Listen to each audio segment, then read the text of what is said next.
तो जो हमारी यूनिट 15 है उसका टॉपिक है leadership styles and influence process. Sir हाँ जी। सर मुझे आपसे एक चीज पूछनी थी कि मैंने जो असाइनमेंट हमें मिले थे जी। वो मैंने ईमेल कर दिए हैं, पर जी। उनका मुझे अभी तक कोई रिवर्ट नहीं आया है कि वो एक्सेप्ट हो गया है कि नहीं। आपकी ईमेल आपने कहाँ, आरसी चंडीगढ़ पे की थी? हाँ, मैंने इग्नू में भी भेजा था और आरसी चंडीगढ़ दोनों जगह। कोई ना, जो आपकी नेक्स्ट क्लासेस होंगी ना उसमें आप इस चीज़ को कंफर्म कर लेना। आपने पहले बताया होता तो इस चीज़ को हम कंफर्म करके आपको बता देंगे। ओके, तो मैंने ना फ्राइडे को सैटरडे को नहीं, फ्राइडे नाइट को भेजा था। जी। आपने सेंड किया तो मिल गई होंगी, फिर भी इस चीज़ को कंफर्म कर लेना अपनी नेक्स्ट क्लास में ना। ठीक है। मैं इसको माइंड में रखूँ। Okay sir.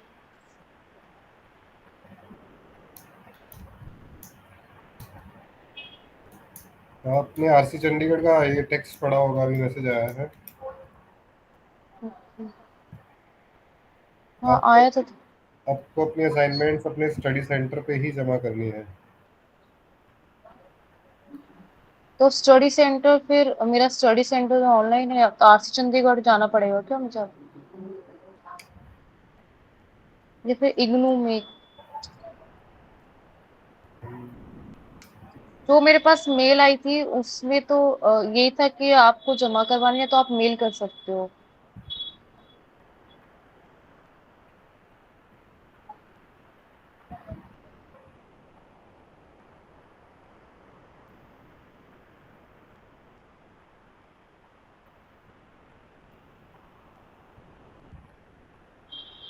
कोई ना निशा, इस चीज़ को कंफर्म कर लेंगे, अभी आपकी क्लासेस बाकी है ना। ओके तो सर। इस चीज़ को कंफर्म कर लेंगे आपको कहाँ पे जमा करानी है असाइनमेंट्स अपनी। ठीक है sir.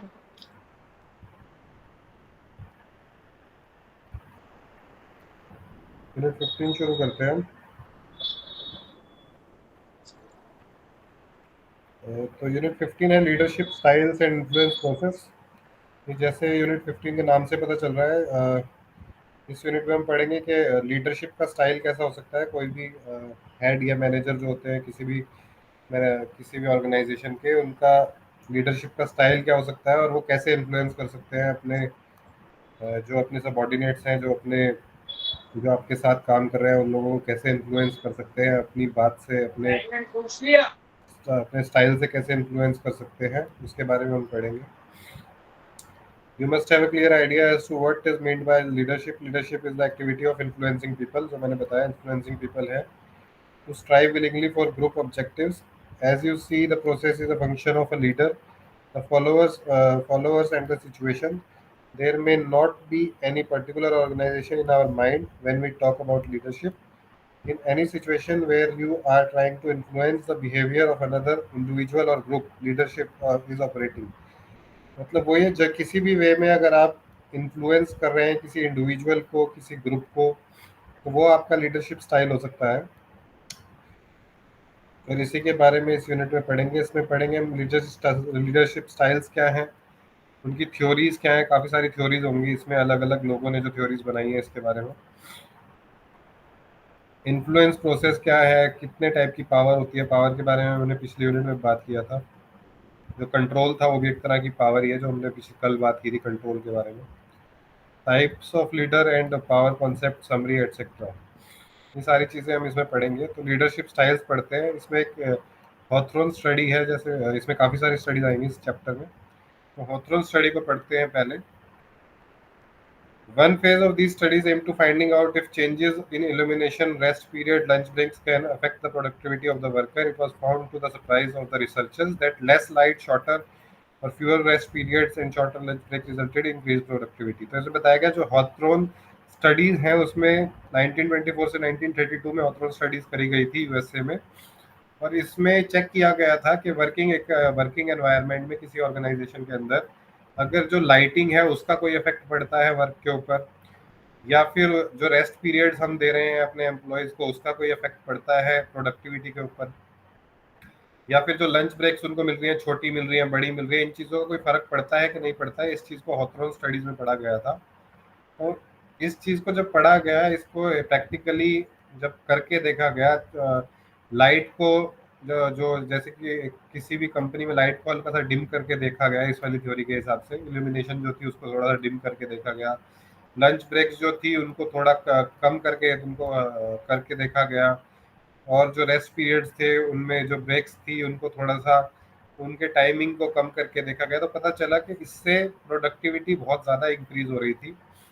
The shorter lunch breaks resulted in increased productivity, and once all these changes were eliminated, the normal working conditions were resumed. जब ये सब चीज़ें हटा दी तो दोबारा से जो पहले काम चल रहा था वैसे की तरह ही काम चलना शुरू हो गया।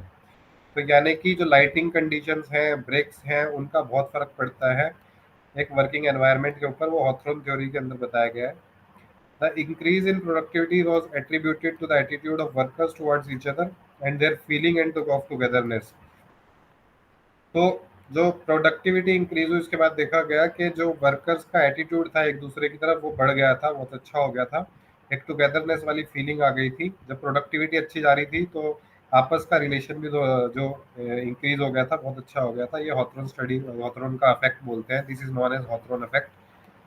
These finding made Mayo and Roethlinger जो जिन्होंने ये इंट्रोड्यूस किया था Hawthorne effect, conclude that leader has not only a plan, decide, organize, lead and control, but also consider the human element।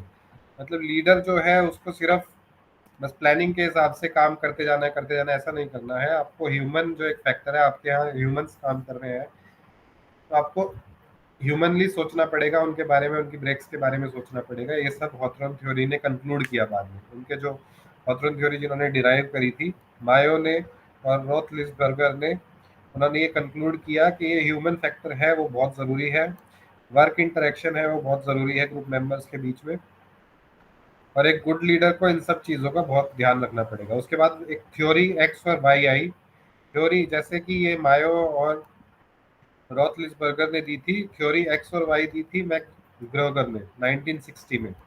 Theory x और वाई के बारे में पढ़ते हैं। थ्योरी एक्स का मतलब था कि एक स्टाइल ऑफ लीडरशिप जिसमें स्ट्रॉन्ग कंट्रोल है, डायरेक्शन है, नेसेसरी, मतलब जिसमें एक तरह थ्योरी एक्स के बारे में अगर हम बात करें तो एक लीडर वो है जो कंट्रोल करके रखता है एनवायरनमेंट को, और अगर लगता है उसे किसी पर्सन को पनिश करना है अपनी एनवायरनमेंट में तो उसको पनिश करता है, उनको एक कंट्रोल डायरेक्शन देता है।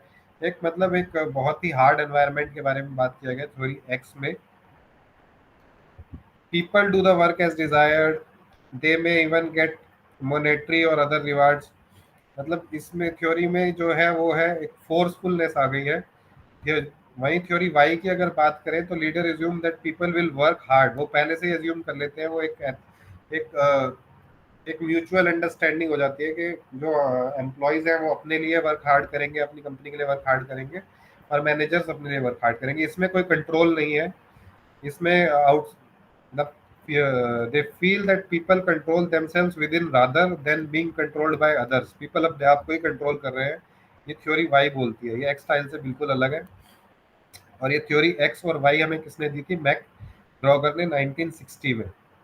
उसके बाद आ जाती है लोवा लीडरशिप स्टाइल। ये 1939 में आई थी। ये Lippitt and White under the direction of Lewin, जिन्होंने ये लीडरशिप स्टाइल स्टडीज जो इन्होंने डेवलप करी 1939 में, लिपिट एंड वाइट उनकी डायरेक्शन के अंदर एक स्टडी की जिसके अंदर बताया 3 different styles of leadership in the task performance of 10-year-old boys in 3 groups.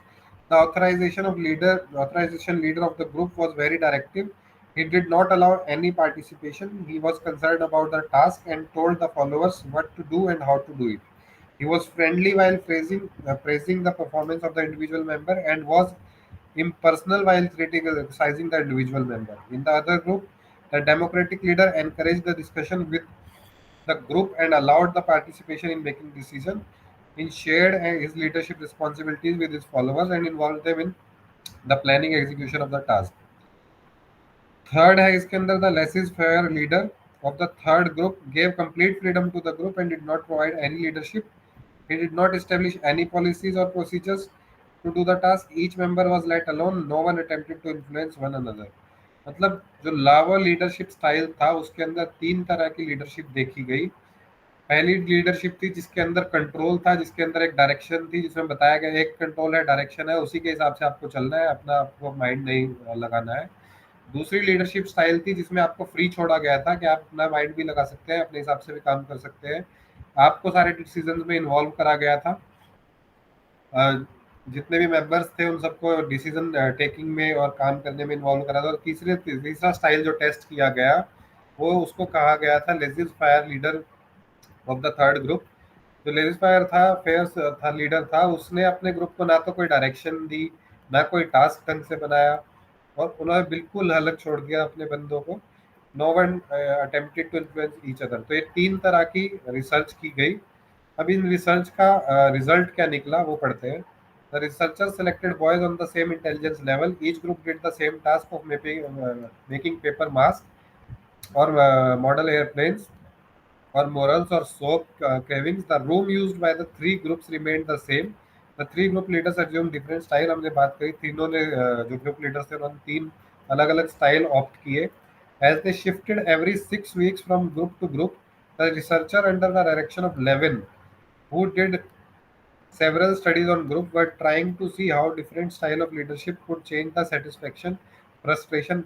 मतलब ये लेविन जो थे, जो जिन्होंने 1939 में स्टडी करनी शुरू की, वो देखना चाहते थे कि अलग अलग लीडरशिप स्टाइल से क्या इफेक्ट पड़ता है किसी भी ग्रुप के ऊपर, क्या फ्रस्ट्रेशन होती है, सेटिस्फेक्शन होती है। One definite finding was that 19 out of 20 boys like democratic leadership style। मतलब ज्यादा से ज्यादा 20 में से 19 लड़कों ने डेमोक्रेटिक यानी कि दूसरे वाला जो लीडरशिप स्टाइल था उसको चूज किया। डेमोक्रेटिक स्टाइल में दोबारा से एक्सप्लेन कर देता हूँ। वो स्टाइल था कि आपको फ्रीडम भी दी गई, लेकिन साथ ही साथ आपको एक लीडरशिप भी प्रोवाइड करी गई। अपने जो लोग हैं उनको जितने भी डिसीजंस थे उनको इन्वॉल्व करा गया, उन मीटिंग्स में इन्वॉल्व करा गया और साथ मिलके काम किया गया। डेमोक्रेटिक स्टाइल उसको बोला गया था। तो 19 आउट ऑफ 20 ने डेमोक्रेटिक स्टाइल को बहुत अच्छा माना, यानी कि सेकंड वाले स्टाइल को बहुत अच्छा माना। ये फाइंडिंग आई। जो थर्ड वाला स्टाइल था, even under the laissez faire style of the leader, boys committed more aggressive acts than ones under the democratic style. Of course, a study on a 10-year-old boy in making paper mask or soap cravings, etc., cannot be compared to leader behavior of adults with complex jobs. But like what studies of Mayo and Rothberger, the studies of Levin, Lepitt, and White were in a pioneering effort in understanding the leadership styles। मतलब इन जो leadership थी, इनके जो अलग अलग लोगों ने जो ये इनके ऊपर स्टडी की, उसमें देखा गया कि इसे कंपेयर तो नहीं कर सकते हैं, इसमें बताया गया कंपेयर नहीं कर सकते हैं एक बड़ी ऑर्गेनाइजेशन, क्योंकि हमने ये जो इन्होंने ये जो एक्सपेरिमेंट किए वो 10 ईयर बॉयज पे किए जो पेपर मास्क और सोप क्रेविंग्स बना रहे थे। इसको कंपेयर नहीं किया जा सकता एक ऑर्गेनाइजेशन से, बट फिर भी इससे बहुत एक आइडिया अच्छा मिला कि लीडरशिप स्टाइल कैसा हो सकता है और क्या क्या उसके इफेक्ट हो सकते हैं। उसके बाद आ जाती है कि Michigan studies of leadership style ये 1961 में आई थी, लिकर्ट ने करी थी at university of Michigan survey research center. Identify two major style of leadership orientation, employ orientation and production orientation. The employ oriented style of the leader emphasizes the relationship aspect of the jobs of the individual, such as a leader takes interest in everyone and accepts the individuality of a personal needs। तो इन्होंने दो तरह की Likert जो थी 1961 में, उन्होंने दो तरह की रिसर्च करी मिशिगन सर्वे रिसर्च सेंटर में। एक था लीडरशिप ओरिएंटेशन, एम्प्लॉय ओरिएंटेशन, और एक था प्रोडक्शन ओरिएंटेशन। मतलब एक तो लीडरशिप, उसमें लीडरशिप और एम्प्लॉय ओरिएंटेशन में ये देखा गया कि जिस लीडर ने अपने जो एम्प्लॉयज हैं उनके पर्सनल, उनकी इंडिविजुअलिटी, उनके पर्सनल नीड्स को ध्यान में रखा। He has complete confidence and trust in all matters, उन पे ट्रस्ट रखा अपने सबॉर्डिनेट्स पे, और सारी चीजें डिस्कस करने के लिए उनको फ्री रखा बिल्कुल। ये एक स्टाइल दिया देखा गया। द प्रोडक्शन ओरिएंटेड स्टाइल में क्या किया? प्रोडक्शन ओरिएंटेड स्टाइल था जिसमें आपको अपने सबॉर्डिनेट एम्प्लॉयज को एज अ टूल यूज करा गया। उसमें उन्हें एज अ ह्यूमन देखा ही नहीं गया, उनको बस एज अ टूल यूज करा गया अपना सिर्फ प्रोडक्शन को बढ़ाने के लिए अपने। तो ये अलग अलग थ्योरीज हैं जिनको जिनको अलग अलग लोगों ने, जैसे कि मिशिगन स्टडी लिकर्ट ने करी 1961 में और हमने ऊपर पढ़ी। अलग अलग लोगों ने अलग अलग टाइम पे की, सिर्फ ये जानने के लिए कि लीडरशिप स्टाइल्स कैसे हो सकते हैं। उसके बाद ऐसे स्टोकडिल ने करी 1957 में लीडरशिप स्टाइल की। तो ये अलग अलग लोग थे जिन्होंने अलग अलग टाइप पे लीडरशिप स्टाइल को जानने के लिए एक थ्योरी बनाई और अपने एक एक्सपेरिमेंट किए अपनी ऑर्गेनाइजेशन में। एक्सपेरिमेंट्स किए कि कैसे अलग अलग तरीके से लीडरशिप अगर करी जाए तो उसके क्या क्या रिजल्ट्स मिल सकते हैं। इसमें एक साइंटिफिक मैनेजर स्टाइल जो 1911 में की गई, stress the best way out of doing job, he emphasise the importance of having management and labour work in harmony to maximise the profits. तो उन्होंने लेबर वर्क और मैनेजमेंट को एक हार्मोनी में रख के देखा 1911 में टेलर ने, और उससे पता चला कि मैक्सिमाइज प्रॉफिट उनके बहुत मैक्सिमाइज हुए। The basis of scientific management was technical in nature. It was felt that the best way to increase output was to improve the techniques और methods of used by the workers. तो जो scientific manager style था उसमें दो चीजें ध्यान में रखी गई। एक तो जो मैनेजमेंट है और जो लेबर है वो हार्मोनी में काम करे, मिलके काम करे। दूसरा, जो लेबर है वो टाइम के साथ चेंज हो, जैसे टाइम के चेंजेस आ रहे हैं वो लेबर को भी में भी चेंजेस आए। ये करने से क्या हुआ कि जो आउटपुट्स थे उनके इंक्रीज हो गए। Various studies reflecting different style of functioning of a leader have been stated above. हमने बहुत सारी स्टाइल ऑफ लीडरशिप हमने पढ़े, क्योंकि चैप्टर का नाम लीडरशिप स्टाइल है, तो हम लीडरशिप स्टाइल्स पढ़ रहे हैं और उनकी थ्योरीज पढ़ रहे हैं कि अलग अलग लोगों ने किस टाइम पे कैसी लीडरशिप स्टाइल की थ्योरीज बनाई। तो हमने बहुत सारी थ्योरीज पढ़ी, ये बताया गया है इसमें, which highlight how the leader simultaneously pay attention to the task to be accomplished by the group, needs and expectation of the groups। तो एक लीडर को दो चीजों पे ध्यान देना चाहिए, हमने एक कंक्लूड किया है इसमें कि क्या टास्क, सबसे पहले टास्क की बात करें कि हमारा टास्क कैसे अकम्प्लिश हो एक ग्रुप से। दूसरा, कि उस ग्रुप की क्या एक्सपेक्टेशंस है और उन इंडिविजुअल मेंबर्स की क्या एक्सपेक्टेशंस है, उनको भी ध्यान में रखा जाए। ये सारी चीजें हमने इससे कंक्लूड करी इन सारी थ्योरीज से जो हमने पढ़ी थी ऊपर। अब लीडरशिप स्टाइल और लीडरशिप थ्योरी के अंदर थ्योरीज, अब और थ्योरीज आई हैं, जैसे कि ट्रेड थ्योरी है। ये थ्योरी कैली ने 1974 में अटेम्प्ट करी थी। इसमें लोगों के ट्रेड्स देखे गए थे। Trait theory relies on the research that relates to various trait to the success of the leader. The lengthy list of traits has been made to describe an effective leader in terms of certain characteristics. Broad classification of 6 category, जो traits हो सकते हैं अलग अलग leaders के, उनके बारे में से उन्हें 6 कैटेगरीज में डिफाइन करा गया है। ये थ्योरी 1975 में आई, 74 में आई थी कैली के बारे में। उन्हें लीडरशिप के ट्रेड्स को 6 अलग अलग तरीके कैसे हो सकते हैं उसको डिफाइन करा है, कैसे हो सकते हैं लीडर।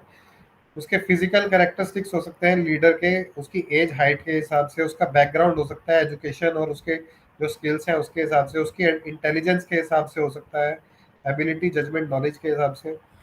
उसकी पर्सनैलिटी कैसी है, एक लीडर की एग्रेसिव है, अलर्ट कैसा है, डोमिनेंस है, डिसाइसिवनेस है, एंथुजियाज्म है।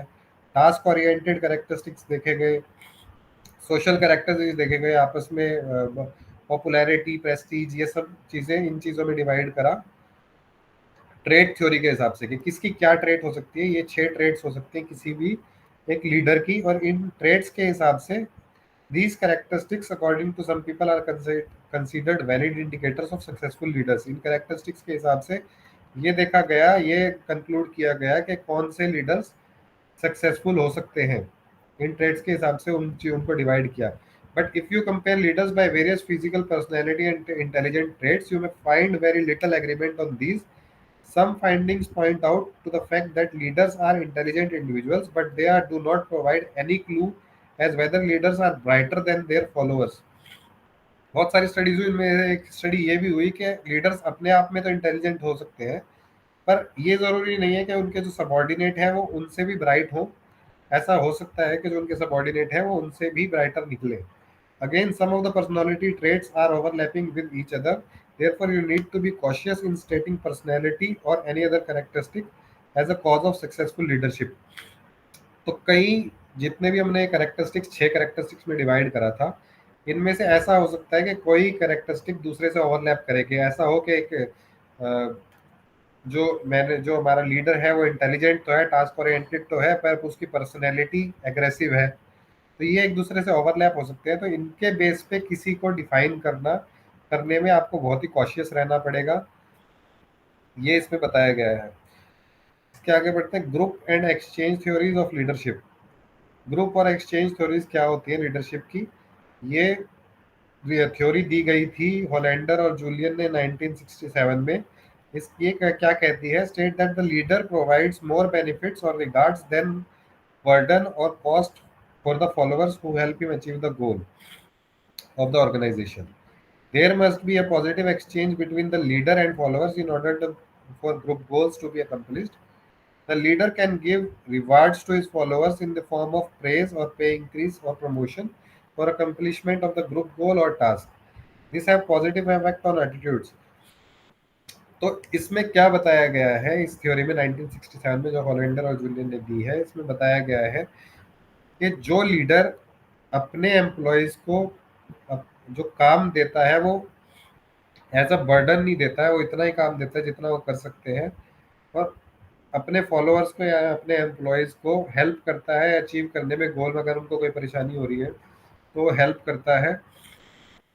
तो वो देर मस्ट भी, इस थ्योरी में बताया गया कि उस लीडर के बीच में और उसके फॉलोअर्स या उसके एम्प्लॉयज के बीच में एक पॉजिटिव एक्सचेंज होना चाहिए, positive exchange between the leader and followers in order to group, जिससे कि वो अपने गोल्स को अचीव कर पाए। ये कैसे हो सकता है, एक पॉजिटिव इफेक्ट कैसे हो सकता है, वही नॉर्मल सी चीजें हैं जो हमने पिछले यूनिट में पढ़ी थी, उससे पिछले यूनिट में पढ़ रहे थे कि आप अपने एम्प्लॉयज को, अपने फॉलोअर्स को टाइम पे प्रमोशन देकर, उनको उनकी प्रेज करके, उनका जो अच्छा काम है, आप ये स्टाइल अपना सकते हैं, ग्रुप और एक्सचेंज थ्योरी ऑफ लीडरशिप अपना सकते हैं।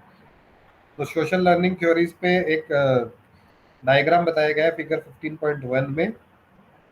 पर्सन, एनवायरनमेंट और बिहेवियर, ये वाइस वर्सा चलता है। एक पर्सन का बिहेवियर बिहेवियर से डिराइव होती है कि वो कैसी एनवायरनमेंट क्रिएट करेगा, या उस लीडर की अगर बात करें तो वो कैसी लीडरशिप क्रिएट करेगा, और फिर उससे उसके अंडर जो पर्सन होंगे उस पर क्या इफेक्ट पड़ेगा।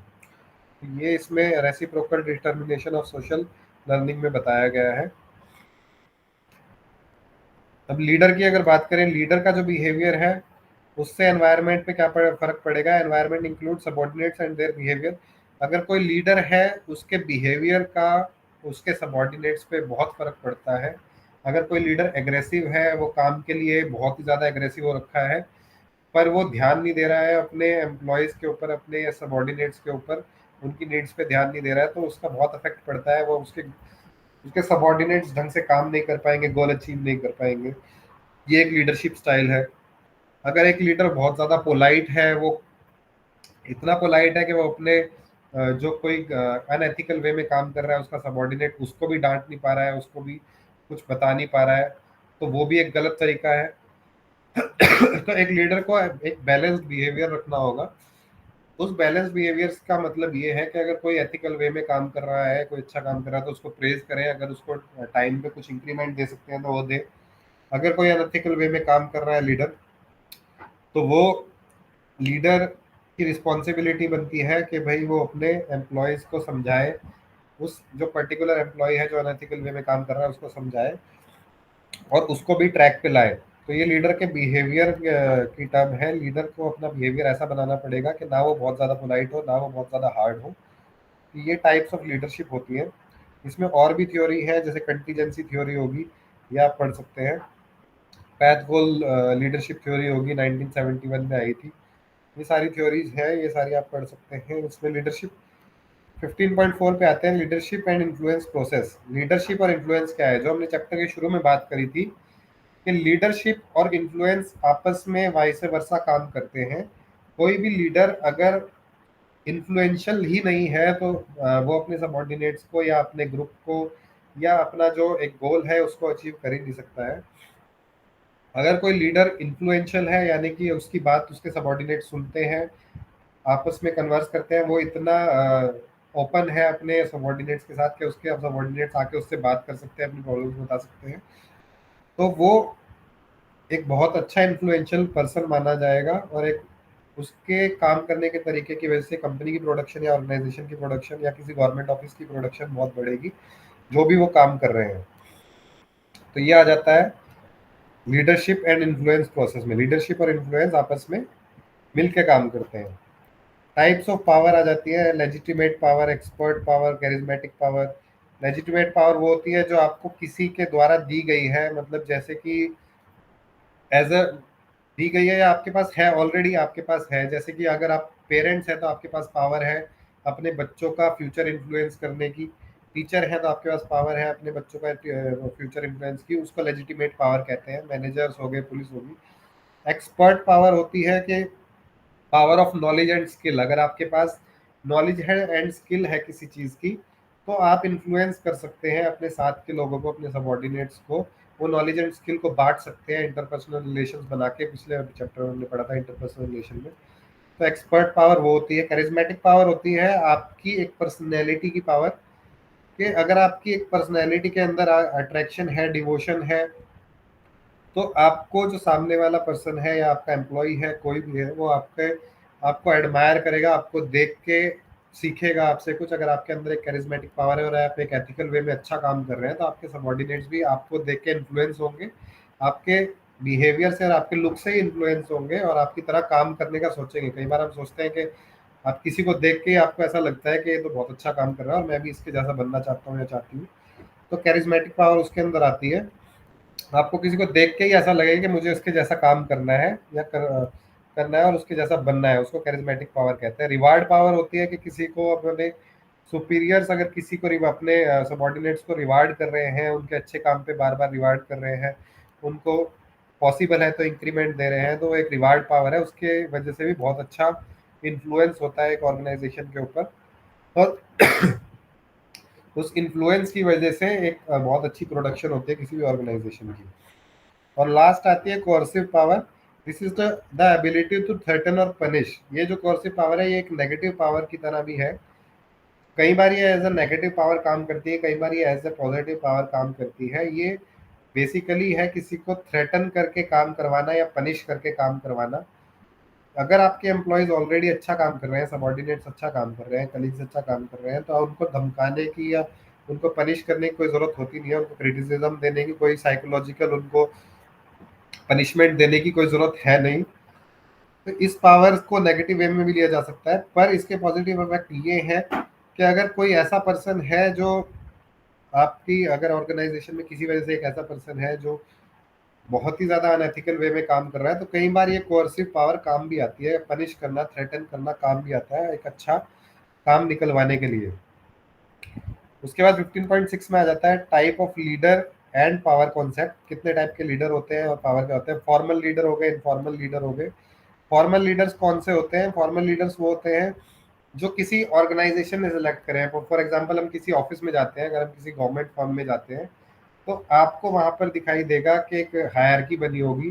सबसे पहले हेड होंगे, हेड के नीचे असिस्टेंट हेड्स होंगे, उसके नीचे अलग अलग तरीके के डिपार्टमेंट्स होंगे। तो ये हायरार्की ऑलरेडी डिसाइडेड है। ये हो गया फॉर्मल लीडरशिप, जो ऊपर से लेकर नीचे तक ऑलरेडी डिसाइडेड है और वो चले जा रही है। इनफॉर्मल लीडरशिप होती है जो अपने आप, जो एक तरह के लोग, जो अगर फॉर एग्जांपल अगर 10 मैनेजर्स एक साथ काम कर रहे हैं, तो उन 10 मैनेजर्स के अंडर एक मैनेजर को वो 10 मैनेजर लीडर्स अपना एक लीडर एज्यूम कर लेंगे, तो उसको इनफॉर्मल लीडरशिप कहते हैं। इनफॉर्मल लीडरशिप जो पहले से प्री डिफाइंड नहीं है, जो मिलकर डिफाइन करी गई है। और फॉर्मल लीडरशिप वो होती है जो एक ऑर्गेनाइजेशन ने ऑलरेडी डिसाइड कर रखा है लीडरशिप के स्टाइल को, और वो फॉलो हो रहा है, वो होता है फॉर्मल लीडरशिप। तो ये यूनिट यहाँ पर खत्म हो रही है।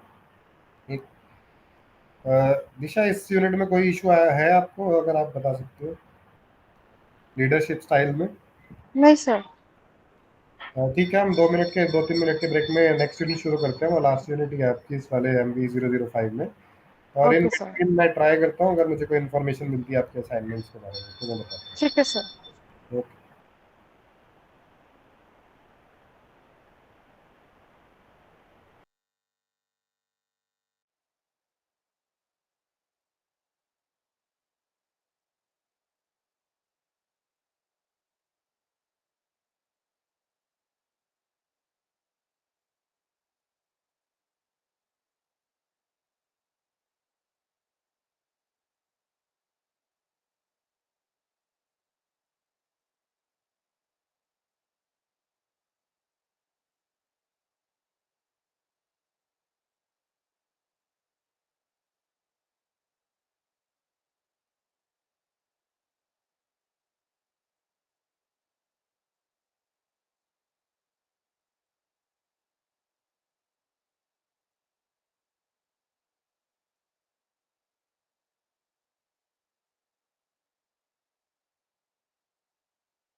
दिशा।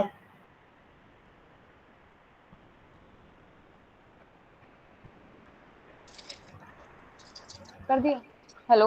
दिशा, मैंने अभी रीजनल सेंटर से जैसे चेक किया है तो आपका जो पेरेंट ऑर्गेनाइजेशन यूनिट है, यानी कि आपका जो रीजनल सेंटर है, वो इग्नू यूनिवर्सिटी कैंपस है। यानी हाँ कि वो जी सर। इग्नू यूनिवर्सिटी दिल्ली है वो आपका जो रीजनल सेंटर है। और हाँ जो जी। आपका स्टडी सेंटर है वो school of vocational and educational training है। SOVET भी बोलते हैं हम उसको। तो ओके। आपको जो अपनी असाइनमेंट है वो SOVET में जमा करवानी है, यानी कि आप उनको बाय, जैसे आपने RC चंडीगढ़ पे ऑनलाइन भेजी थी, हाँ जी। क्योंकि आपका RC चंडीगढ़ आपका रीजनल सेंटर नहीं है तो वो उनको कंसिडर नहीं करेगा। आपको SOVET को भेजनी है वो जो अपनी असाइनमेंट्स है। ठीक है सर। SOVET की आप जो वो है ईमेल आईडी है, वो चेक कर सकती है इग्नू की वेबसाइट पे। अगर आप चाहें तो मैं आपको चेक करके बता देता हूँ। ठीक है सर। Thank you sir. मैं जो SOVET की डिटेल्स हैं, जो कॉन्टैक्ट डिटेल्स हैं, आपको आपको चैट में डाल देता हूँ, तो आप उसके थ्रू कांटेक्ट कर सकती हैं अपने स्टडी सेंटर से, ठीक है। ठीक है सर।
आपको अपनी असाइनमेंट SOVET@ignou.ac.in पर भेजनी है।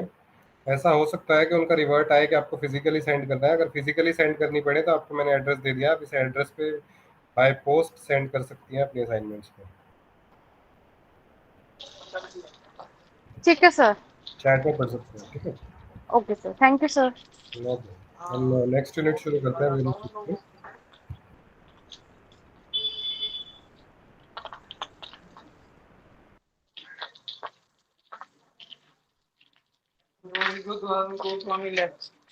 गया लेफ्ट कर गया।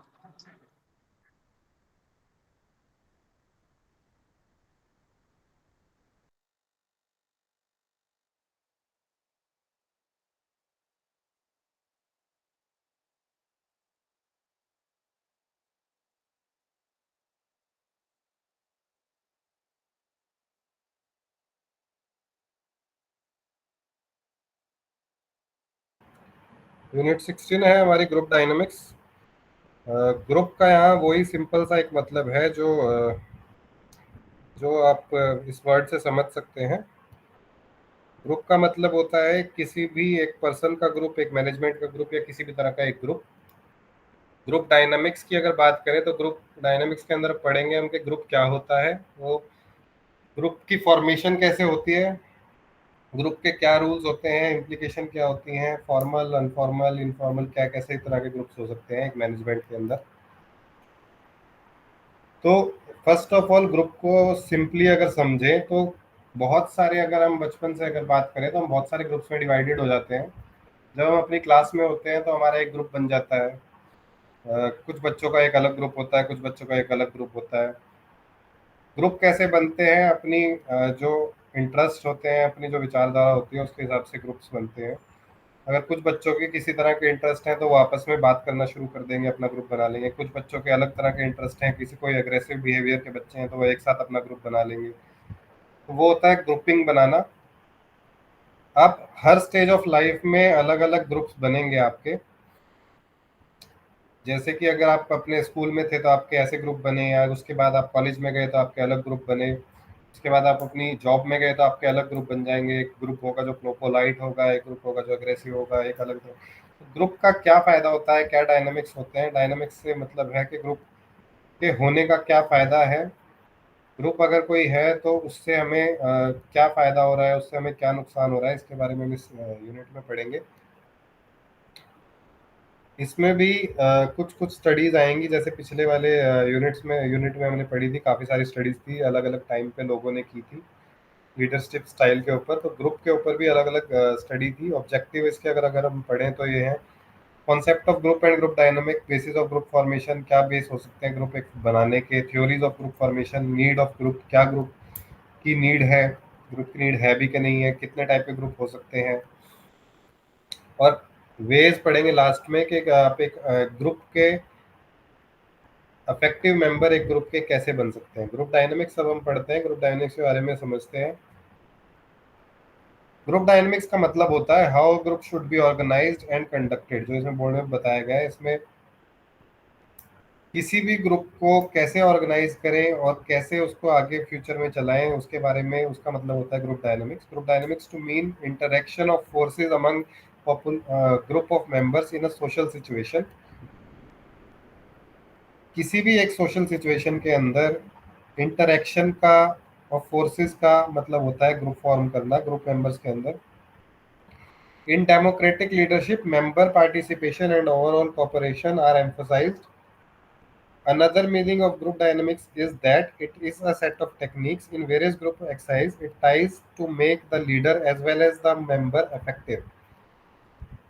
ग्रुप डायनामिक्स का एक और मतलब भी इसमें बताया गया है, वो मतलब है कि अगर एक अच्छा ग्रुप है, एक बहुत अच्छा ग्रुप बना हुआ है किसी में किसी भी जगह पर, तो वहाँ पर उस ग्रुप का एक फायदा होता है, वो ग्रुप मिलकर अपने लीडर को भी इफेक्टिव बनाता है और वो खुद भी इफेक्टिव बन जाता है। अगर किसी ऑर्गेनाइजेशन का एग्जांपल लें और उसमें कोई एक छोटी सी यूनिट है जो काम कर रही है, अगर वो छोटी सी यूनिट मिल के काम कर रही है, एक दूसरे पे इंटरडिपेंडेंट होकर काम कर रही है, म्यूचुअली काम कर रही है, तो वो अपने लीडर को भी आगे बढ़ाएंगे और अपने आप भी आगे बढ़ेंगे। इसका मतलब ये है ग्रुप डायनेमिक्स, अगर ग्रुप डायनेमिक्स आपके अच्छे हैं तो ग्रुप क्या होता है इसके बारे में पढ़ लेते हैं। वो एक छोटा सा, जैसे एक छोटा सा वर्ड है, वही ग्रुप होता है, उसी को इलेबोरेट करेंगे। A group is any number of people who have a common purpose और ऑब्जेक्टिव, जो मैंने अभी बात करी थी कि अगर आप स्कूल में होते हैं तो कुछ बच्चों का ग्रुप बन जाएगा जो एक तरह से सोचते हैं। तो वही इसमें फर्स्ट पॉइंट में बताया गया है कि हैव अ कॉमन पर्पस और ऑब्जेक्टिव। अगर किसी ऑर्गेनाइजेशन में किन्हीं लोगों का एक एक स्पेसिफिक पर्पस है, अपना एक ऑब्जेक्टिव है, तो उनका एक अलग ग्रुप बन जाएगा। फॉर एग्जांपल, अगर कुछ लोग हैं वो चाहे अलग अलग डिपार्टमेंट से बिलोंग करते हैं, पर उनका मानना है कि उनकी वेजेस कम है, तो वो एक ग्रुप फॉर्म कर लेंगे और वो एक ग्रुप फॉर्म करके अपना एक लीडर डिसाइड कर लेंगे। वो होता है formation of group for a common purpose और ऑब्जेक्टिव। दूसरा है interact with each other and accomplish there objective. तो दूसरा पॉइंट है कि कैसे आप इंटरेक्ट करके एक दूसरे गोल्स को अचीव कर सकते हैं और एक दूसरे को आगे बढ़ा सकते हैं। तीसरा पॉइंट है are aware of one another, एक दूसरे के बारे में आप फुल्ली अवेयर हैं ग्रुप के अंदर। Perceive themselves to be a part of group, उस ग्रुप का आप एक अपने आप को एक मेंबर परसीव करते हैं, मानते हैं। ये भी एक बहुत इंपॉर्टेंट पॉइंट होता है कि आपको ग्रुप, अगर आप किसी ग्रुप के अंदर है और आपकी एक्टिव पार्टिसिपेशन ही नहीं है तो उसका कोई फायदा नहीं है। तो इसमें एक थ्योरी है जो ह्यूज एंड बॉडिच ने दी थी 1977 में, defined a group. You are asked at the beginning as to how many different groups are belong to, you may see from the above definition that throughout our lives we belong to many different groups. Family our group, a cricket team our group, a club is a group। वही जो हमने शुरू में बात करी थी कि अलग अलग स्टेजेस पे अलग अलग ग्रुप बनते हैं। यही ह्यूस एंड बॉडिच ने भी 1977 में बताया कि आपके अलग अलग स्टेजेस ऑफ लाइफ पे अलग अलग ग्रुप्स बनते हैं। कोई क्रिकेट का ग्रुप बन सकता है, कोई क्लब का ग्रुप बन सकता है, फैमिली का ग्रुप बन सकता है। You can thus apply the concept of group on various examples of religion, politics, customer, sports, etc. as the case may be. In management, we primarily talk about the groups of work। मतलब ये तो हम सारी बात कर रहे थे कि नॉर्मली ग्रुप क्या होते हैं, पर मैनेजमेंट में हम वर्क के हिसाब से ग्रुप की बात करेंगे। In most organization, getting the work done requires group efforts। Thus, a manager must know how to manage an individual by knowing the individual dynamics, such as his values, personality. जो हम शुरू से बात करते आ रहे हैं, अगर कोई ग्रुप है, अगर उसे एक एक ऑर्गेनाइजेशन का एक ग्रुप है, उसे अच्छे रिजल्ट्स चाहिए, तो एक मैनेजर की रिस्पॉन्सिबिलिटी बनती है कि उसको अपने ग्रुप के हर मेंबर के बारे में बताओ, उसकी पर्सनैलिटी के बारे में बताओ, उसके डायनेमिक्स एटीट्यूड्स के बारे में बताओ, उन अलग अलग मेंबर्स के। ये होता है एक ग्रुप को जानना, और ये एक थ्योरी दी गई थी ह्यू और बॉर्डविच के द्वारा 1977 में। What is the most important in this context of definition of group is to be aware of each other in group. The awareness is seldom there. When we look at an aggregation of people, they are more collections different from what we call group, where members see themselves as belonging to a group in order to interact and achieve the common objectives of the group. ये सारी बातें हम शुरू में कर चुके हैं कि कॉमन ऑब्जेक्टिव हो, एक दूसरे की मदद करें एक ग्रुप में। More over such kind of interactions may be over a long और शॉर्ट पीरियड ऑफ टाइम। ये शॉर्ट भी हो सकती है, लॉन्ग भी हो सकती है। मेन एम रहेगा अपने ग्रुप को आगे बढ़ाना। All of them have to have common purpose, that is to enter the bus. तो इसमें एक एग्जांपल दिया गया है ग्रुप को जानने के लिए, क्या ग्रुप हो सकता है और एक ग्रुप कैसे सडनली बन सकता है। एक एग्जांपल दिया गया है कि आप अगर एक बस की क्यू में खड़े हैं और आप लाइन वाइज खड़े हैं, आप अगर 50 मेंबर्स हैं और बस की क्यू में खड़े हैं, लाइन वाइज खड़े हैं, बस की एक लाइन में खड़े हैं लाइन वाइज, तो उसको एक ग्रुप नहीं माना जाएगा जब तक आप नॉर्मली खड़े हैं, अपने चांस का वेट कर रहे हैं, टिकट लेने का वेट कर रहे हैं। पर सडनली एक बंदा अगर निकल के बीच ग्रुप में, बीच एक लाइन में से निकल के एकदम से भाग जाता है, भाग के और आगे सबसे आगे आ जाता है और टिकट लेने की कोशिश करता है, तो एकदम से जो बाकी सारे लोग हैं वो एक ग्रुप फॉर्म कर लेंगे, एक इंस्टेंट ग्रुप बन जाएगा। और वो इंस्टेंट ग्रुप क्या करेगा, उस बंदे को रोकने की कोशिश करेगा कि क्योंकि हम ऑलरेडी लाइन में खड़े थे तो आपको लाइन वाइज लेना चाहिए टिकट, एकदम से निकल के नहीं लेना चाहिए। तो जो बाकी अगर 50 बंदे थे या 20 बंदे थे, तो बाकी 19 का एक एकदम से सडन ग्रुप बन जाएगा। उनका एक ऑब्जेक्टिव या एक एक एम बन जाएगा उस एक बंदे को रोकने का जो टिकट लेने के लिए एकदम से भाग के आगे गया है। तो ये एक एग्जांपल है सडनली एक ग्रुप बनने का। और वो ग्रुप सिर्फ बहुत ही शॉर्ट पीरियड ऑफ टाइम के लिए होगा, क्योंकि आपका जो मेन ऑब्जेक्टिव है वो उस बंदे को रोकना है। उसमें क्या होगा कि आप एकदम से बात करनी शुरू कर देते हैं। अगर आप एक लाइव एग्जांपल लें तो आप एक दूसरे से बात करने लग जाएंगे कि ये बंदा कैसे एकदम से निकल के चला गया, ये तो हमारी जगह, ये तो 13th नंबर पे खड़ा था या 14th नंबर पे खड़ा था। आप आपस में बात करना शुरू कर देंगे जबकि आप एक दूसरे को जानते भी नहीं है।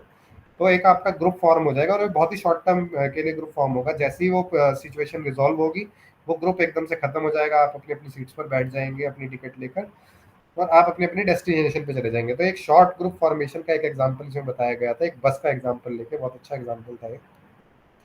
डायनामिक्स ऑफ ग्रुप फॉर्मेशन की थ्योरीज हैं कुछ, ये थ्योरीज पूछ सकते हैं एग्जाम में, तो थ्योरीज हम पढ़ते हैं।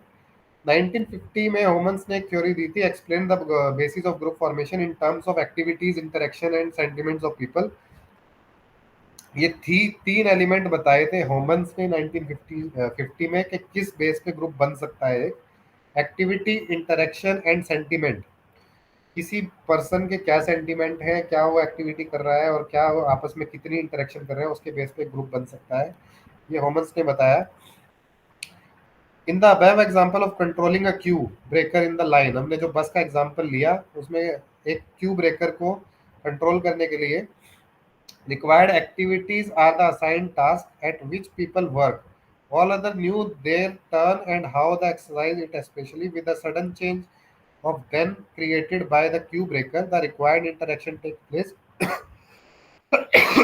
when any one person activity follows or is influenced by the activity of another. In this example, the person whose turn was disisolated by the queue breaker influences all other activities as soon as he pushes. तो Homans का जो 1950 का theory है उसको उसी बस के example से एक्सप्लेन किया गया है कि कैसे ग्रुप फॉर्म हुआ। कैसे ग्रुप फॉर्म हुआ कि जो लाइन ब्रेकर था या क्यू ब्रेकर था, अगर वो निकल के एकदम से भागा, जिसने डिस्टर्ब की लाइन को, तो सबसे पहले ग्रुप फॉर्मेशन कौन शुरू करेगा, जो उसके सडनली आगे है या उसके सडनली पीछे है, क्योंकि वो सबसे पहले नोटिस करेंगे कि ग्रुप डिस्टॉर्ट हो रहा है हमारा, और उससे क्या होगा, वो एक दूसरे को इन्फ्लुएंस करेंगे और उसकी वजह से एक ग्रुप फॉर्मेशन होगी। ये होमन्स थ्योरी 1950 में बताया गया है, ऐसे एक ग्रुप फॉर्म होता है। उसके बाद दूसरी थ्योरी आई 1959 में, जो ग्रुप के बारे में थी, वो थी Thibaut and Kelley theory. Talk of another theory of group formation stating the outcome of interaction as the basis of group formation. The outcome of relationship should be rewarding in order to have attraction or affiliation among the persons or members of group. The person derive personal and social satisfaction from having interaction with each other. If they incur anxiety, frustration, or embarrassment or fatigue in such interactions, then that interaction become cost for them rather than a reward. Thibaut and Kelley theory और group formation is known as exchange theory और reward. तो Thibaut and कैली ने क्या बताया, जो हम पढ़ते आ रहे हैं, किसी भी ग्रुप फॉर्मेशन के अंदर अच्छी आउटकम जब ही हो सकती है जब एक बहुत अच्छी इंटरेक्शन हो रही हो, आपस में एक दूसरे को समझ रहे हैं, एक दूसरे की रिस्पेक्ट कर रहे हैं। उस ग्रुप में जिसमें बार बार एक अच्छी कम्युनिकेशन हो रही है, उसमें फ्रस्ट्रेशन या एम्बेरसमेंट या फटीग होने के चांसेस बहुत कम हो जाते हैं, रादर देन एक बहुत अच्छा एनवायरनमेंट क्रिएट हो जाता है। वो बताया थाइबर्ट एंड कैली ने 1959 में। अब आगे अगर हम पढ़ें तो इसमें लिखा हुआ है what do group offers individual safety and security needs, मतलब relatedness and belongingness needs, esteem and growth needs. मतलब ग्रुप फॉर्मेशन का फायदा क्या है ये बताया गया है। हमने मोटा मोटा अगर शुरू में जैसे कि डिस्कस किया था कि ग्रुप फॉर्मेशन का फायदा क्या है, हमने छोटी एक स्कूल का एग्जांपल लेके डिस्कस किया था। तो हम एक अगर, क्योंकि हम मैनेजमेंट की बात कर रहे हैं, अगर हम ऑर्गेनाइजेशन का एग्जांपल लेके डिस्कस करें तो सेफ्टी एंड सिक्योरिटी नीड्स पूरी करता है एक ग्रुप। कैसे पूरी करता है सेफ्टी एंड सिक्योरिटी नीड, इसका एग्जांपल लेते हैं हम। एक फायर, अगर किसी जगह पे आग लग जाती है और आग लगने के बाद हम फायर ब्रिगेड को बुलाते हैं, तो फायर ब्रिगेड में भी जो पर्सन काम कर रहे हैं, अगर सपोज 10 बंदे काम कर रहे हैं, तो वो एक दूसरे के ऊपर इंटरडिपेंडेंट हैं। अगर एक भी बंदे ने गलती करी तो, क्योंकि fire is a case of living और डाइंग, क्योंकि अगर आप फायर के आसपास जाते हैं, आप आग के आसपास जाते हैं, तो आपके पास ऑप्शन नहीं है, या तो आप जल जाएंगे, आपको बहुत सारे बर्न्स हो जाएंगे, या फिर आप उसको अगर कंट्रोल कर लेते हैं तो आप बच जाएंगे। तो अगर आप एज अ फायर ब्रिगेड, आप एक फायर ब्रिगेड के मेंबर काम कर रहे हैं, फायर एम्प्लॉय है, तो आपके ग्रुप की आपस में कोऑर्डिनेशन होना कितना जरूरी है, वो सेफ्टी एंड सिक्योरिटी को दर्शाता है। अगर किसी भी एक बंदे ने भी गलती कर दी, अगर आप एक जगह आग बुझा रहे हैं, सबसे फ्रंट पे जो पर्सन है वो डिपेंडेंट है उस बंदे पे जो लास्ट में जो पानी को चला रहा है, जो जिसके हाथ में टैप का कंट्रोल है, वो उस पे डिपेंडेंट है। वो उसके ऊपर भरोसा करके एक आग लगी हुई जगह के अंदर चला जाता है। अगर फॉर सपोज करते हैं कि अगर वो पहला बंदा किसी वजह से उस टैप को कंट्रोल नहीं कर पाता है, तो फर्स्ट बंदा जो है वो जल जाएगा। तो सेफ्टी और सिक्योरिटी नीड्स इस ग्रुप की इस तरह से डिपेंडेंट है कि आप एक दूसरे के ऊपर इंटरडिपेंडेंट है। अगर आप में से एक ने भी गलती की तो दूसरे को नुकसान हो जाएगा। तो ये सेफ्टी एंड सिक्योरिटी नीड्स आपका ग्रुप प्रोवाइड कर रहा है। ये हम आर्मी का भी एग्जांपल ले सकते थे। इसमें आर्मी होती है तो आर्मी के अंदर भी एक ग्रुप फॉर्म होता है, एक टीम होती है जो किसी भी फ्रंट पे जाती है लड़ने के लिए। तो वो टीम इंटरडिपेंडेंट होती है, आप एक दूसरे के एक्शंस पे डिपेंड करती है। जो फ्रंट पे है वो बताता है कि आपके एनिमीज कितनी दूर हैं, और उसके हिसाब से जो बैक पे हैं वो अपना डिसीजन लेते हैं। तो एक दूसरे के ऊपर डिपेंड होना, एक दूसरे को सेफ्टी और सिक्योरिटी प्रोवाइड कराना, ये एक ग्रुप का सेफ्टी एंड सिक्योरिटी नीड्स के अंदर आ जाता है। रिलेटेडनेस एंड बिलोंगिंगनेस, अगर आप एक ग्रुप फॉर्म कर रहे हैं तो ग्रुप के अंदर अगर आपके ग्रुप के अंदर आप एक एफिशिएंट कम्युनिकेशन सिस्टम है, आप आपस में बात करते हैं। अगर आप एक मैनेजमेंट का एक एग्जांपल लें, अगर आप किसी कंपनी में, एक आईटी फर्म में है, एक सॉफ्टवेयर डेवलपमेंट पे काम कर रहे हैं, एक वेबसाइट पे काम कर रहे हैं, तो आप क्योंकि एक ही चीज पे काम कर रहे हैं तो आपके स्किल सेट अलग अलग हो सकते हैं कि कोई फ्रंट एंड पे काम कर रहा है, कोई बैक एंड पे काम कर रहा है, कोई सॉफ्टवेयर का फ्रंट एंड बना रहा है, कोई बैक एंड बना रहा है कि सॉफ्टवेयर जो वेबसाइट है वो कैसे काम करेगी। तो एक दूसरे के ऊपर बिलोंगिंगनेस, एक दूसरे के ऊपर बिलोंग करना और एक दूसरे को रिलेट करना को कहते हैं रिलेटेडनेस और बिलोंगिंगनेस नीड्स। अगर आप वेबसाइट बना रहे हैं फॉर एग्जांपल, तो आपको बैक एंड वाला जो बैक एंड पे काम कर रहा है, जो बैक एंड का मतलब होता है, अगर हम वेबसाइट के थ्रू इसको एग्जांपल को समझे, तो बैकएंड पे वो पर्सन काम करते हैं जो डेटाबेस के ऊपर काम कर रहे होते हैं कि एक वेबसाइट में अगर आपने कुछ इनपुट किया तो वो किस जगह जाकर सेव होगा। फ्रंट एंड का मतलब होता है जो वेबसाइट आपको शो हो रही है, जो आपको इनपुट करने दे रही है। तो ये एक दूसरे के ऊपर डिपेंड होना, एक दूसरे को बिलोंग करना, ये होता है रिलेटेडनेस और बिलोंगिंगनेस नीड्स, एक दूसरे की नीड होना। थर्ड है एस्टीम एंड ग्रोथ नीड्स, मतलब एक ग्रुप में एस्टीम एंड ग्रोथ नीड्स का मतलब होता है सिंपल सा कि अगर आपका कोई सबॉर्डिनेट है, अगर आपका कोई जूनियर है, अगर आपका कोई सीनियर है, अगर आपके ग्रुप के अंदर बहुत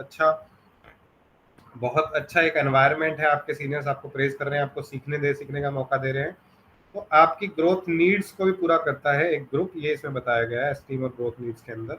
टाइप ऑफ ग्रुप्स हैं फॉर्मल ग्रुप्स और इनफॉर्मल ग्रुप, ये हम पहले भी पढ़ चुके हैं। फॉर्मल ग्रुप होते हैं जो ऑलरेडी से डिसाइडेड होते हैं, जैसे किसी भी ऑर्गेनाइजेशन में अगर आप जा रहे हैं तो फॉर्मल ग्रुप वो हैं जो ऑलरेडी डिसाइड करे हुए हैं। एक एग्जाम्पल अगर हम इसमें कोट करें, the example can be extended to a student group of various level and disciplines having their command groups, committees and task force as well as administrative staff of various levels। मतलब अगर एक students का group है तो student के group के ऊपर कौन कौन से फॉर्मल ग्रुप होते हैं उसके बारे में अगर हम समझे, तो एक स्टूडेंट का ग्रुप है अगर, तो उसके ऊपर कमांड ग्रुप होंगे। कमांड ग्रुप का मतलब है जो टीचर्स हैं, टीचर्स के ऊपर कमेटीज होंगी, कमेटीज के ऊपर टास्क फोर्स होगी। टास्क फोर्स का मतलब होता है जो आपके जो प्रिंसिपल लेवल के लोग हो गए, जो मैनेजमेंट लेवल के लोग हो, एडमिनिस्ट्रेटिव लेवल के लोग हो गए। तो ये ग्रुप्स ऑलरेडी फॉर्म होते हैं और उन ग्रुप्स का ऑलरेडी फॉर्मेशन हो रखी होती है। वो ग्रुप्स अपने अपने हिसाब से काम करते हैं, अपनी अपनी टास्क के हिसाब से काम करते हैं, उनको कहते हैं फॉर्मल ग्रुप्स। इनफॉर्मल ग्रुप्स होते हैं जो ऑलरेडी नहीं बने हुए होते, जो एट अ टाइम बन जाते हैं किसी ना किसी वजह से। जैसे कि इसके बारे में अगर पढ़ें, these groups are found within the structure of the organisation but by the members themselves. ये ऑलरेडी फॉर्म नहीं होते, ये मेंबर्स बनाते हैं। Basically informal groups are found to satisfy social needs on the job. मतलब अगर किसी job के अंदर, हमने पहले भी मैंने एग्जांपल कोट किया था कि अगर आपको अपनी वेजेस अच्छी नहीं लग रही हैं तो अलग अलग डिपार्टमेंट्स के कुछ लोग मिलकर अपना एक ग्रुप बना लेंगे। जो अलग अलग डिपार्टमेंट के 10 लोग ये सोचते हैं कि हमारी वेजेस अच्छी नहीं है, वो एक ग्रुप बना लेंगे और वो एक ग्रुप बना के अपना लीडर डिसाइड कर लेंगे। ये होता है एक इनफॉर्मल ग्रुप। और वो लीडर जाके फिर बात करेगा मैनेजमेंट लेवल पे कि हमें अपनी वेजेस अच्छी नहीं लग रही है, बढ़ाई जाए, या वेजेस का एग्जांपल ना हो, अपना काम अच्छा नहीं लग रहा है, अपना स्किल सेट अच्छा नहीं लग रहा है। ये होता है इनफॉर्मल ग्रुप। प्राइमरी ग्रुप, पुली ने 1911 में प्राइमरी ग्रुप डिफाइन करा था। Primary define and analyze primary group as those characterized by intimate face-to-face association of and cooperation. They are primary in several senses, but chiefly in that they are fundamental in forming the social nature and ideas of an individual. Example: a primary group is a family and other peer group. Many people use the term small group interchangeably with primary group, but the small group only meets the criteria of small size face-to-face interaction and communication to occur. In addition to being a small group, must have feeling and commandership। तो मतलब primary groups कौन से हो सकते हैं, उनको हम relate कर सकते हैं फैमिली ग्रुप से। फैमिली ग्रुप का मतलब क्या होता है कि जिसके अंदर सिर्फ ऐसा नहीं है कि आपको काम करना है और काम करके अपने ग्रुप को एक रिजल्ट देना है, अपने लीडर्स को, अपने एक दूसरे को आगे बढ़ाना है, ऐसा नहीं है। जिसके अंदर इमोशन और फीलिंग्स जो इन्वॉल्व हो जाती है, लॉयलिटी इन्वॉल्व हो जाती है। एक फैमिली एक दूसरे के लिए लॉयल हो सकती है। जरूरी नहीं है कि एक कंपनी के अंदर जो एक ग्रुप है वो एक दूसरे के लिए लॉयल हो, एक फैमिली लॉयल हो सकती है। तो प्राइमरी ग्रुप उसके अंदर आ जाते हैं। एक फैमिली का एग्जांपल लेके जिसके अंदर लॉयलिटी है, फीलिंग्स है, सेंसेस, कॉमन सेंसेस हैं एक दूसरे को लेके, तो उस ग्रुप को कहते हैं प्राइमरी ग्रुप। मेंबरशिप ग्रुप्स होते हैं, इसके अंदर रेफरेंस ग्रुप्स होते हैं, द इन ग्रुप्स होते हैं, आउट ग्रुप्स होते हैं। छोटे छोटे ग्रुप्स हैं, इनके बारे में अगर आप पढ़ना चाहें तो पढ़ सकते हैं। The in group represent clustering of individuals holding prevailing values in the society और at least having dominate place in social functioning. तो इन ग्रुप का मतलब होता है एक, जैसे एक छोटा सा एक ग्रुप जो एक सोसाइटी के अंदर एक छोटा सा ग्रुप है जिसकी एक अलग से थोड़ी सी एक वैल्यू है। अलग अलग ग्रुप्स के अंदर एक सोसाइटी के अंदर एक छोटा ग्रुप है जिसकी अलग से अपनी एक वैल्यू है।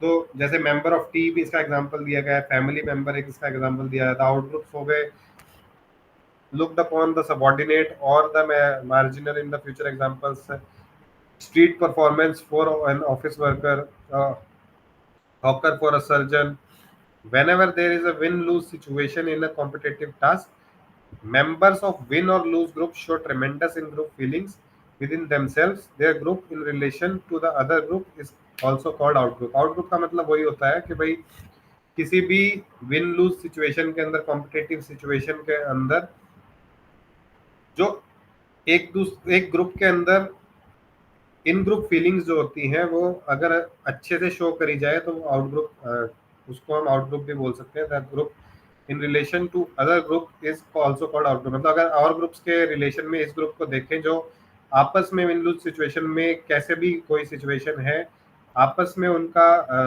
जो एक रिलेशन है वो खराब नहीं हो रहा है, कोई भी सिचुएशन हो जाए, ट्रिमेंडस कोई भी सिचुएशन हो जाए, तो उसको अगर अदर ग्रुप से कंपेयर करें तो वो इन आउट ग्रुप होता है।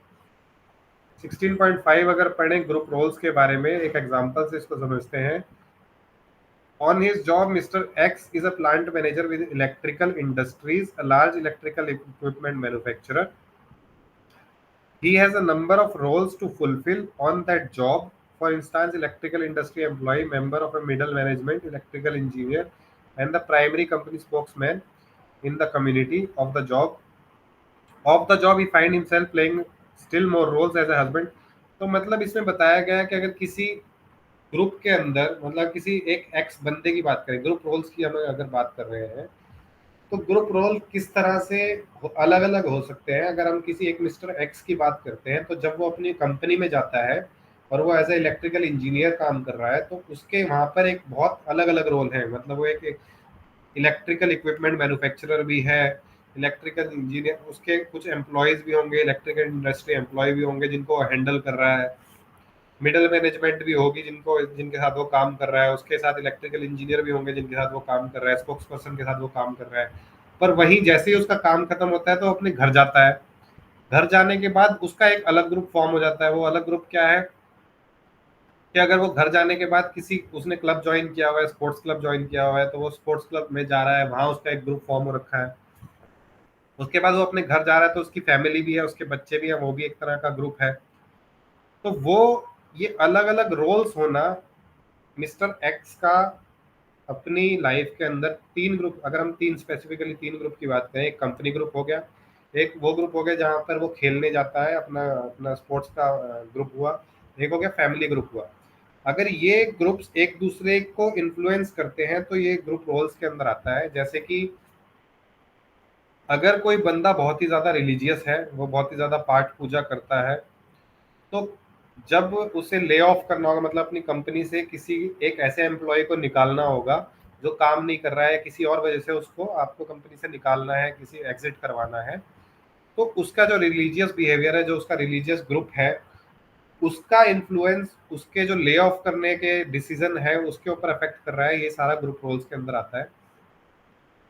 एक रिलीजियस बंदा हमेशा क्योंकि पॉजिटिव वे में सोचेगा, उसको ये बताया जाएगा कि किसी का बुरा ना करो, अगर एग्जांपल लेते हैं तो जब अगर किसी को एज ए मैनेजर उसको निकालना पड़ेगा तो क्या उसको वो अफेक्ट कर रहा है कि नहीं। तो ये होता है ग्रुप रोल्स के अंदर।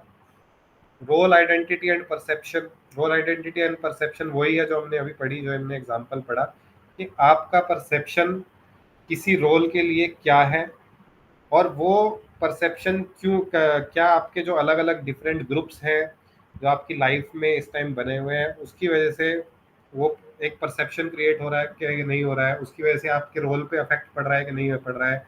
आप एक मैनेजमेंट रोल में है, मैनेजमेंट रोल में अगर आपको, क्योंकि आपका एक ग्रुप एग्रेसिव है, तो क्या आप अपने जो मैनेजमेंट रोल है उसमें एग्रेसिव हो रहे हैं कि नहीं। तो ये आ जाता है रोल आइडेंटिटी एंड परसेप्शन के अंदर कि आपकी अलग अलग ग्रुप्स की वजह से परसेप्शन चेंज हो रही है कि नहीं, आइडेंटिटी चेंज हो रही है कि नहीं। उसके बाद आ जाता है role expectations and conflict. Role expectations are defined as how others believe you should act in a given situation. How you believe is determined to a large part by the role defined in this context. मतलब वही है कि expectation और conflict हो सकते हैं role के अंदर। कैसे कॉन्फ्लिक्ट हो सकते हैं कि जो एक ग्रुप है वो 10 लोगों का एक ग्रुप है, कोई सिचुएशन अराइज होती है, कोई एक इमरजेंसी सिचुएशन अराइज होती है। अब क्योंकि उन्होंने एक ऑलरेडी एक परसेप्शन बना रखा है कि आपके बारे में कि ये बंदा तो ब्रेव, मतलब या तो ये वो ये सोच सकते हैं कि वो ये बंदा बहुत ज़्यादा ब्रेव है, या वो ये सोच सकता है ग्रुप के बाकी 9 मेंबर्स के ये बंदा बिल्कुल भी ब्रेव नहीं है। तो उन्होंने ऑलरेडी एक परसेप्शन बना रखा है। तो एक इमरजेंसी सिचुएशन अगर आती है, तो इमरजेंसी सिचुएशन में उन्होंने तो आपसे एक्सपेक्ट करा था कि आप ब्रेवली उस सिचुएशन को हैंडल करेंगे, पर क्योंकि आपका जो स्किल है वो ब्रेव नहीं है, आप उस स्किल को वो स्किल को कैरी नहीं करते हैं, तो आप उनके एक्सपेक्टेशंस को, जो उन्होंने आपसे एक्सपेक्ट किया था, उनको प्रूव नहीं कर रहे हैं। तो ये आ जाता है रोल एक्सपेक्टेशन एंड कॉन्फ्लिक्ट में। उसकी वजह से क्या होता है, आपके ग्रुप के अंदर एक कॉन्फ्लिक्ट बन जाता है, क्योंकि उन्होंने आपसे कुछ और एक्सपेक्ट किया था और आप कुछ और एक्ट कर रहे हैं। तो एक कॉन्फ्लिक्ट वाली सिचुएशन बन जाती है। इसके अंदर और भी इन्फ्लुएंसेस बता रखे हैं, जैसे कि spatial influences on roll. Spatial influence को पढ़ते हैं। Spatial factors can also determine who with in the group will be chosen or accepted for a leadership role.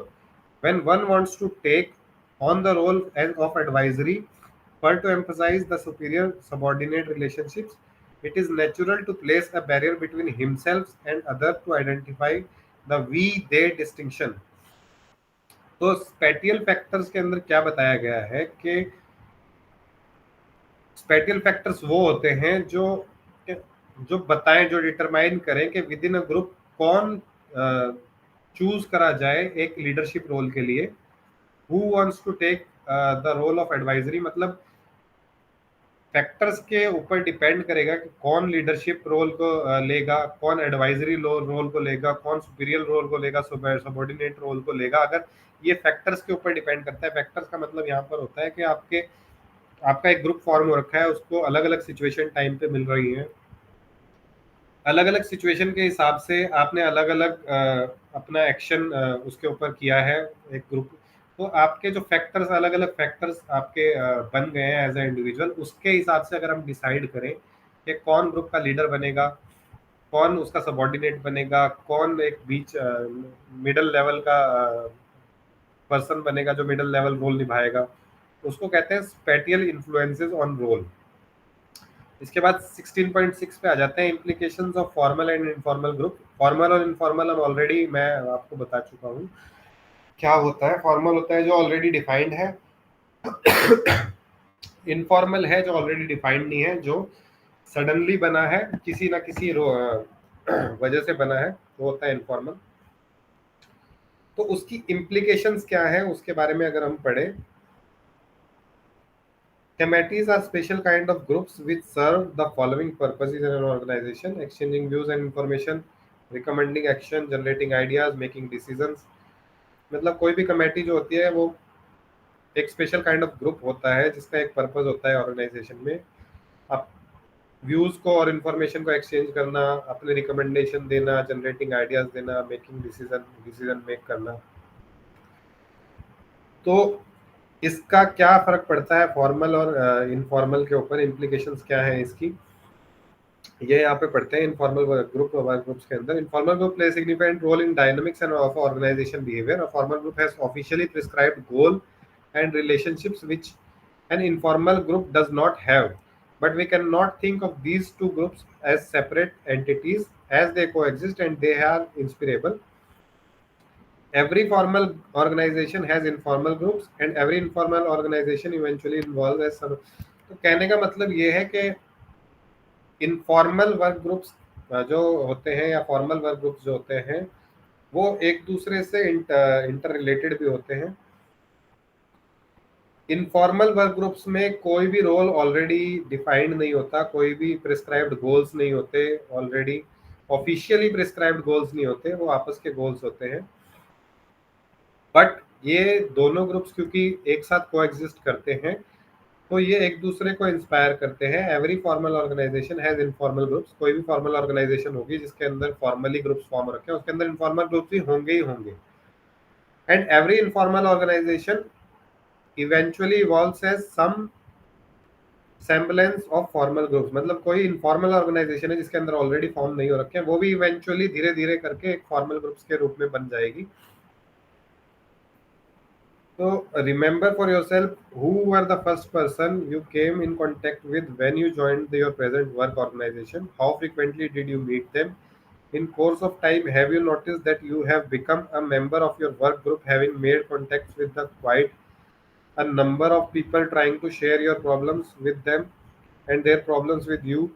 This is how our group is formed. in course मतलब वही बातें हैं ये सारी जो हमने ऑलरेडी पढ़ चुके हैं कि आप अपने आपका एग्जाम्पल ले सकते हैं। अगर आप एक ग्रुप की बात कर रहे हैं, अपना एग्जाम्पल लें कि आप अगर किसी जगह पर काम कर रहे हैं तो आप वो पहला दिन याद करें जब आप पहले दिन आपने ज्वाइन किया था। उसके बाद आप याद करें कि कैसे कैसे धीरे धीरे आप एक ग्रुप में फॉर्म होते गए, कैसे कैसे धीरे धीरे आप अपने ग्रुप के अंदर अपनी कुछ लोगों के साथ अपनी सारी बातें शेयर करने लगे, कुछ उस ग्रुप के अंदर सारी बातें शेयर होनी शुरू हो गई, और कैसे आपके सॉल्यूशंस मिलने शुरू हो गए, कैसे आपको अपनी प्रॉब्लम्स आपकी शेयर होनी शुरू हो गई। तो ये based on contexts and common interests such as friendship groups made by employees arise out of life of the organization. Once these groups have been established, they develop a life of their own which is almost completely separate from work process. मतलब बताया गया है कि अगर हम simply बात करें, एक कंपनी में अगर आप एक काम कर रहे हैं तो आप एक ग्रुप बन जाएगा, आपका एक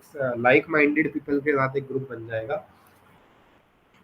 ये इम्प्लीकेशन के अंदर आता है। इम्प्लीकेशन के अंदर कैसे आता है कि ये आपकी लाइफ को अफेक्ट करेगा, क्योंकि आप लाइक माइंडेड पीपल के साथ अब फ्रेंड बन गए हैं। तो आप उस ऑर्गेनाइजेशन को अगर आप छोड़ के भी चले जाते हैं तो आपका वो ऐसा नहीं है कि वो ग्रुप भी छूट जाएगा, आपका वो ग्रुप हमेशा के लिए बना रहेगा, क्योंकि वो एक फ्रेंड्स ग्रुप है, वो पूरी लाइफ के लिए चलेगा, वो पूरी लाइफ को आपकी पूरी लाइफ आपकी उसके हिसाब से अफेक्ट होगी। तो ये इम्प्लीकेशंस आ जाते हैं फॉर्मल और इनफॉर्मल ग्रुप्स के। तो अगर हम इस यूनिट की बात करें तो हमने इसे पढ़ा फॉर्मल और इनफॉर्मल ग्रुप और उसकी क्या इम्प्लीकेशन हो सकती है। इम्प्लीकेशन आपकी पूरी लाइफ पे हो सकती है कि कैसे वो आपकी पूरी लाइफ को अफेक्ट कर सकता है। आपकी फ्रेंडशिप ग्रुप बन सकते हैं एक जगह से, जिसकी वजह से उस फ्रेंडशिप ग्रुप में आप अपनी जो आपके अच्छी चीज़ें हैं, अपनी बुरी चीज़ें हैं, वो आप अपनी बता सकते हैं। आप अपनी ग्रुप में एक दूसरे के साथ कन्वर्सेशन कर सकते हैं, एक अच्छे रिजल्ट पा सकते हैं।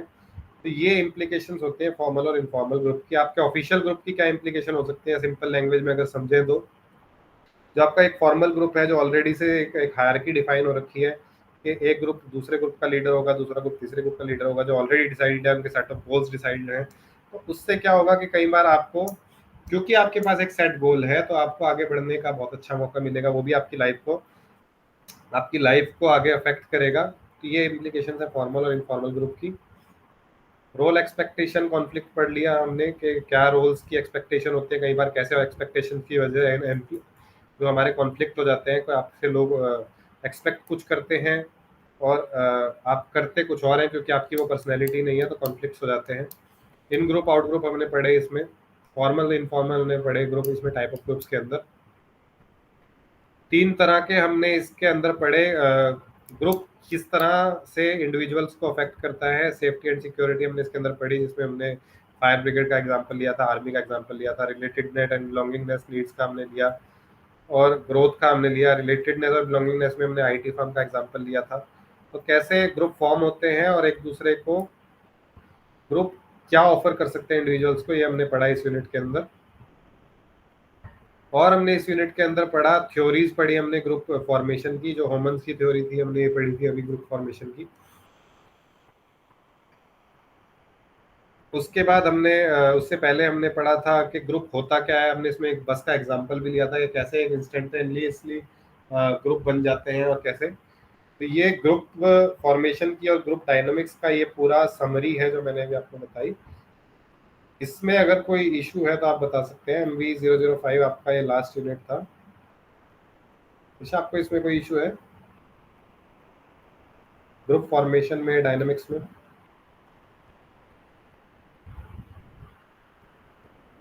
दिशा, एम आई ऑडिबल?